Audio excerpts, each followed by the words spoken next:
There's an enemy living inside you. It knows every one of your weaknesses. It knows exactly what to say to make you doubt yourself, hesitate, and sabotage everything you've ever wanted. It manipulates your emotions, traps you in fear, and makes you a prisoner to your own ego, cravings, and comfort. This enemy is not society. It's not your parents, your boss, or the government. This enemy is you. And if you don't defeat it, you will lose at everything: your relationships, your money, your happiness, your peace of mind. Every single failure in your life can be traced back to this enemy controlling you. But there's a way out.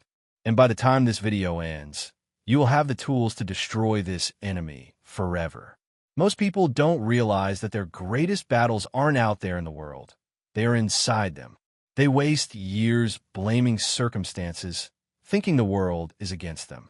Meanwhile, they're chained by the very things they refuse to confront: fear, ego, doubt, laziness, and entitlement.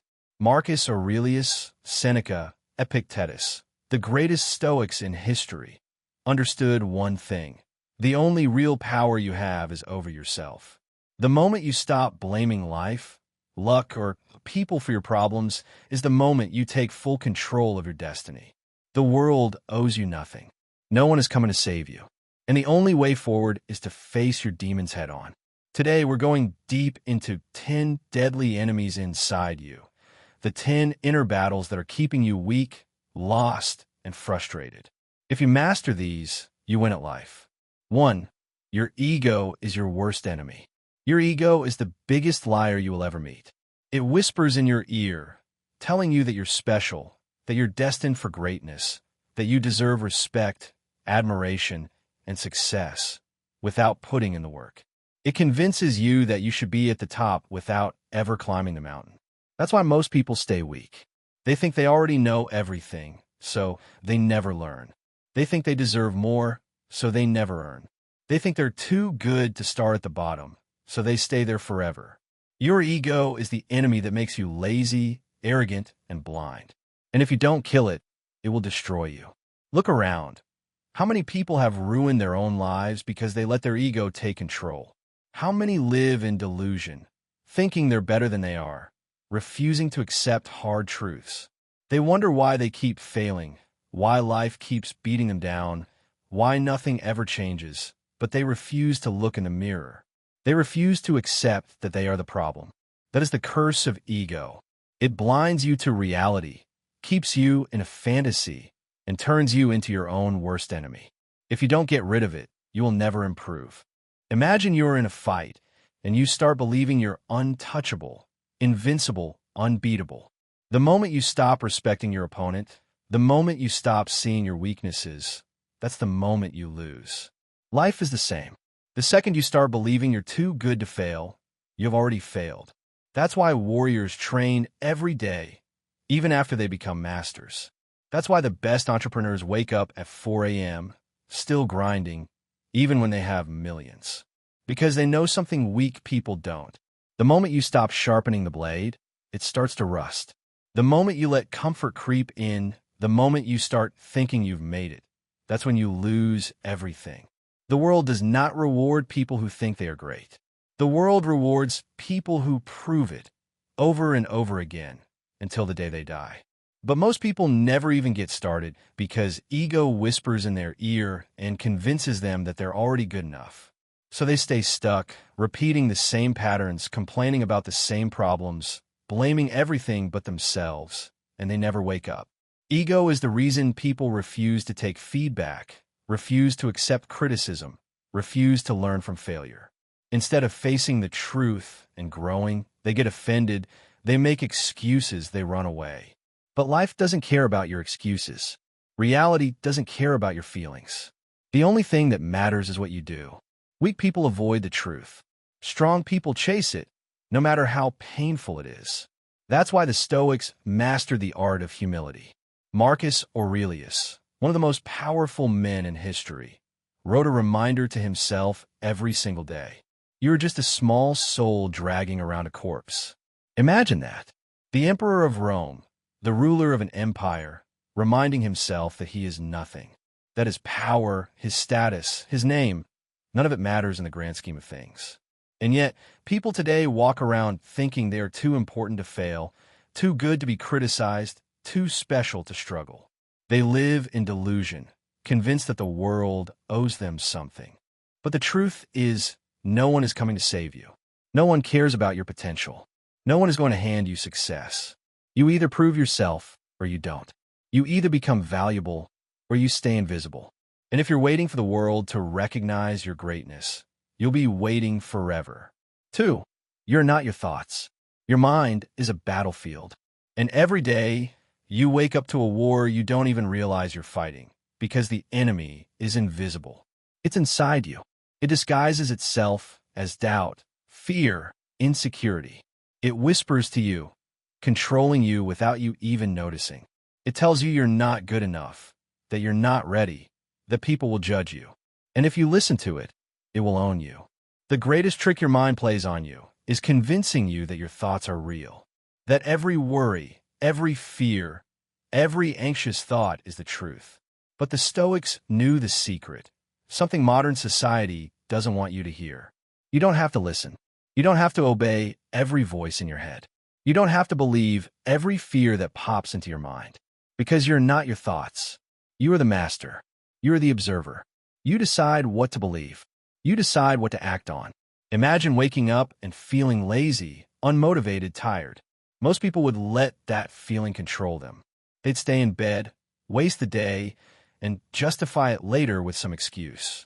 But a Stoic? A warrior? They would ignore it. They would get up anyway, because they understand something weak people don't. Your mind is not in charge. You are. The problem is that people let their minds enslave them. They hear a negative thought and obey it as if they have no choice.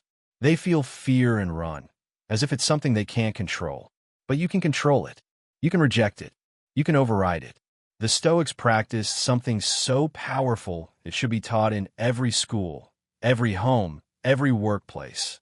Cognitive distancing, the ability to separate yourself from your thoughts and see them as nothing more than background noise.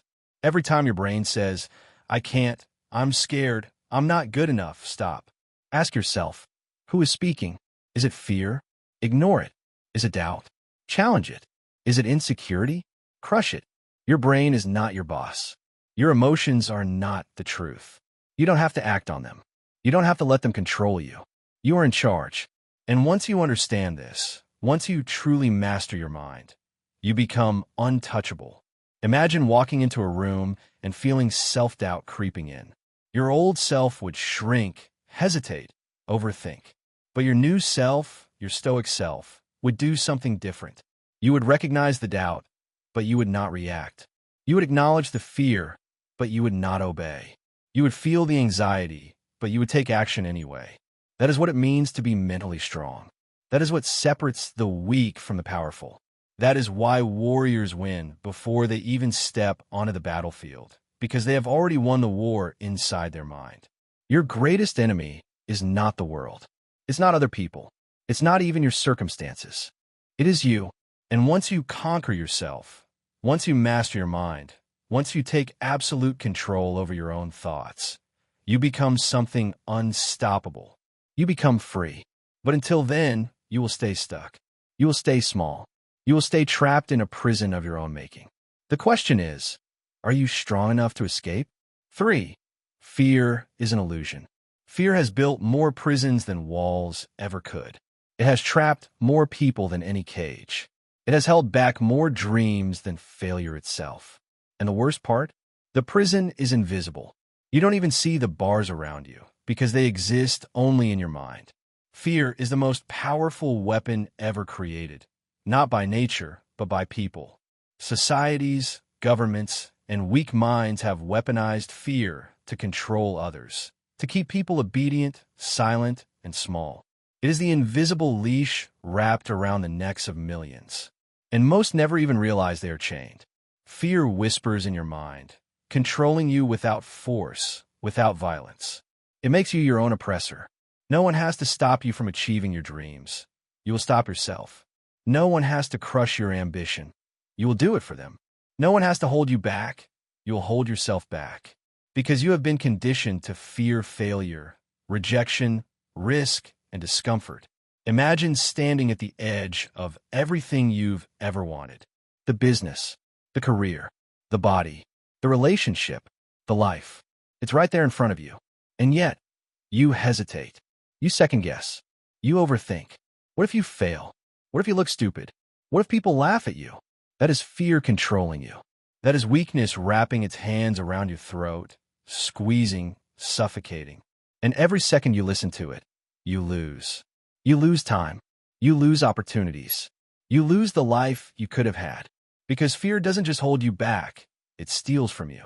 It robs you of everything you were meant to be, turning you into someone who exists but does not live.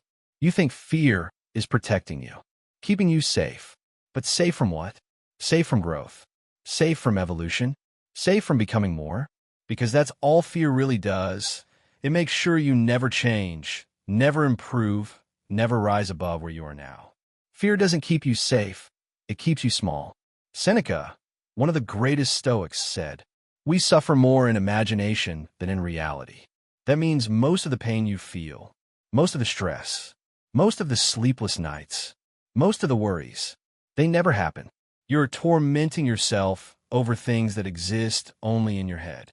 Think about how many years have been wasted, how many relationships destroyed, how many dreams abandoned, not because something terrible happened, but because people were too afraid of what might happen. Fear is a liar. It convinces you that the worst possible outcome is guaranteed, that every risk leads to disaster, that stepping outside your comfort zone will kill you. But look at the people who have actually succeeded in life. Athletes, business leaders, warriors, visionaries. Did they let fear control them? Or did they do exactly what fear told them not to do? Because that's the secret. Fear only has power if you obey it. The only way to beat fear is to face it, to look it in the eyes and say, "You are not real. You have no power over me." The Stoics practiced voluntary exposure to discomfort. They would force themselves into cold, hunger, pain, and isolation, not because they enjoyed suffering, but because they knew a truth that most people run from.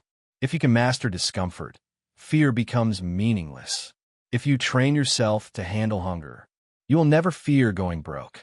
If you train yourself to handle rejection, you will never fear taking a risk. If you train yourself to handle pain, you will never fear failure. That is why the strongest people on earth do not fear the things that paralyze others, because they have already felt the worst and survived. Imagine getting punched in the face for the first time. It shocks you. It hurts. It rattles your mind. But after the 100th punch, you don't flinch. You don't even blink, because you have trained yourself to absorb what others run from. That is how you must treat fear. You must expose yourself to it so much, so often, that it stops scaring you. The only way to kill fear is to do the thing that fear tells you not to do. Walk into the fire. Step into the arena. Take the risk. Because on the other side of fear, your real life begins. Master your mind, the key to power. Most people don't realize a fundamental truth. Your mind is not in charge. You are. Weak people let their minds enslave them. They hear a negative thought and obey it as if they have no choice. They feel fear and run as if they have no control. But they do. You do. You can reject negative thoughts. You can override them. The Stoics practice something so powerful it should be taught in every school, every home, every workplace. Cognitive distancing, the ability to separate yourself from your thoughts and see them as nothing more than background noise. Every time your mind says, "I can't," ignore it. "I'm scared," challenge it. "I'm not good enough," crush it. Your brain is not your boss. Your emotions are not the truth. You don't have to obey them. Once you understand this, once you master your mind, you become untouchable. Imagine walking into a room and self-doubt creeps in. Your old self would shrink, hesitate, overthink. But your new self, your Stoic self, you recognize the doubt, but don't react. You acknowledge the fear, but don't obey. You feel anxiety, but take action anyway. That is mental strength. That is what separates the weak from the powerful. Warriors win the battle before they even step onto the battlefield because they have already conquered their own minds. Your greatest enemy is not the world. It's not other people. It's not your circumstances. It's you. And once you master yourself, you become unstoppable. Fear is an illusion. Fear has built more prisons than walls ever could. It has trapped more people than any cage. It has held back more dreams than failure itself. And the worst part? The prison is invisible. Fear doesn't need bars or chains. It whispers in your mind, controlling you without force, without violence. It makes you your own oppressor. No one has to stop you. You stop yourself. No one has to crush your ambition. You do it for them. No one has to hold you back. You hold yourself back. All because you've been conditioned to fear failure, rejection, risk, discomfort. Imagine standing at the edge of everything you've ever wanted. The business, the career, the body, the relationship, the life. It's all right in front of you. And yet, you hesitate. You second guess. You overthink. What if you fail? What if you look stupid? What if people laugh at you? That's fear controlling you. That's weakness wrapping its hands around your throat. And every second you listen to it, you lose. You lose time. You lose opportunities. You lose the life you were meant to have. Because fear doesn't just hold you back, it steals from you. Fear convinces you that the worst will happen, that every risk leads to disaster, that stepping outside your comfort zone will kill you. But look at the people who have actually succeeded. Athletes, business leaders, warriors, visionaries. Did they let fear control them? Or did they do exactly what fear told them not to do? That's the secret. Fear only has power if you obey it. The Stoics had a practice, voluntary exposure to discomfort. They trained themselves to handle cold, hunger, pain, isolation. Not because they enjoyed suffering, but because they knew something most people don't. If you can master discomfort, fear becomes meaningless. If you train yourself to handle hunger, you will never fear going broke. If you train yourself to handle rejection, you will never fear taking a risk. If you train yourself to handle pain, you will never fear failure. That is why the strongest people do not fear what paralyzes others, because they have already felt the worst and survived. Imagine getting punched in the face for the first time. It shocks you. It hurts. It rattles you. Now imagine taking 100 punches. You don't flinch. You don't even blink, because you've trained yourself to absorb what others run from. That is how you must treat fear. Expose yourself to it until it stops scaring you. The only way to kill fear? Do the thing fear tells you not to do. Walk into the fire. Step into the arena. Take the risk. Because on the other side of fear, your real life begins. Master yourself first. Weak people try to control everything, except themselves. They complain about their boss, the government, society, their childhood, their genetics, the weather, the economy. Anything but the one thing they actually have power over, themselves. They live in a constant state of victimhood, waiting for the world to change instead of changing themselves. But the Stoics knew the truth. You cannot control the world. You cannot control people. You cannot control fate. You can only control yourself. Yet, people spend their lives fighting battles they will never win, trying to force reality to bend to their will instead of mastering their own mind. Imagine someone who always blames others for their failures. Their job sucks? It's their boss's fault. Their life is boring? It's the government's fault. They're out of shape? It's genetics. This mindset is a disease, because the second you blame something outside yourself, you give away your power. If your failures are someone else's fault, you are helpless. If your struggles are because of society, you have no control. That is what keeps people weak. The illusion that their problems are external, when the truth is, their greatest battle is internal. You must master yourself first. Take absolute, ruthless responsibility for your life, even for the things that aren't your fault. Because blame is weakness. Blame is the excuse of the powerless. If something is unfair, adapt. If life is hard, get stronger. If the odds are against you, fight harder. Don't waste energy trying to change what you can't control. Redirect that energy into mastering yourself. Imagine two warriors. One complains about the unfair battlefield. The other trains harder. One makes excuses. The other adapts. When the battle begins, who wins? Weak people try to change the battlefield. Strong people become the weapon. Sharpen your mind. Build resilience. Master your emotions. Because once you master yourself, you become unstoppable. No matter what life throws at you, failure, rejection, betrayal, loss, you do not react emotionally. You do not panic. You do not break. You remain calm, controlled, focused, because you are the master, and nothing outside you has power over you. That is what separates the powerful from the powerless. Self-mastery. If you can control your mind, your emotions, your habits, your discipline, nothing in this world can stop you. Because you will have already conquered the hardest battle, the battle within yourself.